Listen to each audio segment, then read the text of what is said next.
Nearly 30 million people across the country are still on some form of unemployment benefits, according to new data from the Labor Department.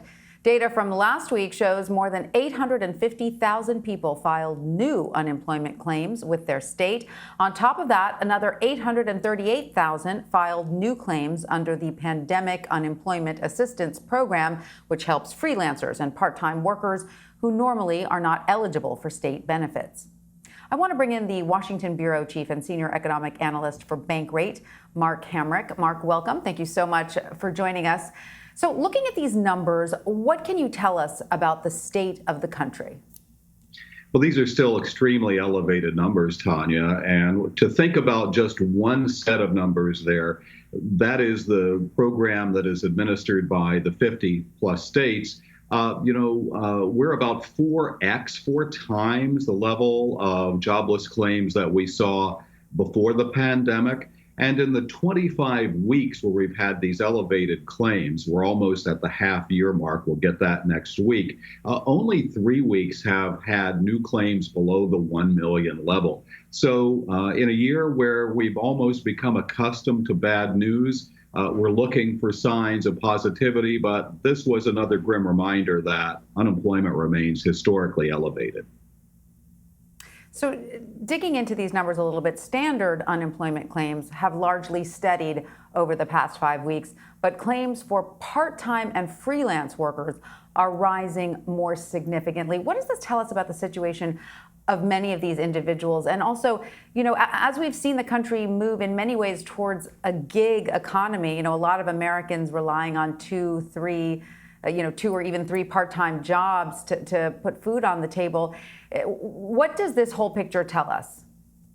The gig economy is truly kind of a good news, bad news situation. We like employment, we like income, but there's a high level of job and income insecurity attached to that. And when we enter a downturn as we have, think of all the people who might have been thinking that they were going to make things work one way or the other, driving Lyft or Uber. And now all of a sudden people aren't commuting. They're not going out and doing the going on the town sort of activities that they were before. So it's quite remarkable that this CARES Act program is now exceeding the level of total claims that we're seeing coming in on a week-by-week basis. This will last for 39 weeks from the time the CARES Act was approved, and then it is slated to run out. And so the good news is we have a gig economy. The bad news is right now, like the rest of the economy, it's somewhat hobbled.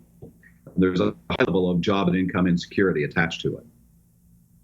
Right. All right. So I want to dig into some new data we have from the Census Bureau that shows 24% of those who applied for unemployment since March did not receive benefits. How concerned should we be about people not getting the money we need, especially when we hear about all this fraud in other areas? To hear about these people not getting, the money they're supposed to be getting, it's pretty upsetting. Sure. Well, I don't know that we know that they should qualify for the money, but we know that even among those who are on unemployment assistance, there's still a high level of food insecurity.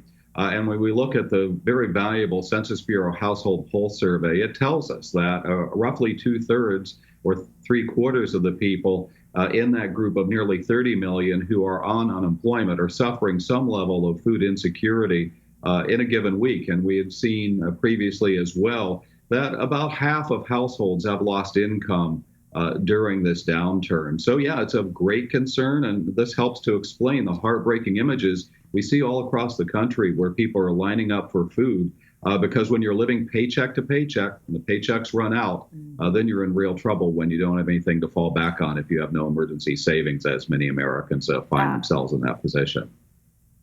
Absolutely. And another shocking revelation as well is that over 1/3 of U.S. adults say they think it's at least somewhat likely they will lose their homes through either eviction or foreclosure over the next 2 months.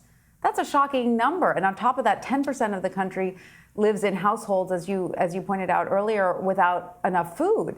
We do know that the CDC just put in an eviction moratorium through the end of the year, so that should be helpful. But people will still owe all of that rent. So does it look like there will be any more help coming from Congress in this regard? That's probably one of the saddest developments, I think, today is that it's now looking as if the Senate will not be able to pass its version of skinny relief legislation, which, House Speaker Pelosi dubbed pathetic. Partly because it's a mere fraction of the level of aid that the House itself had approved earlier in the year. Leaving aside the political differences, if these two sides aren't able to come to some sort of agreement between now and Election Day, that is really going to put millions of Americans at risk of one form or the other. And ultimately, what this reminds us is that the political infighting in Washington takes priority, apparently, over the needs of the Americans who sent them to Washington in the first place.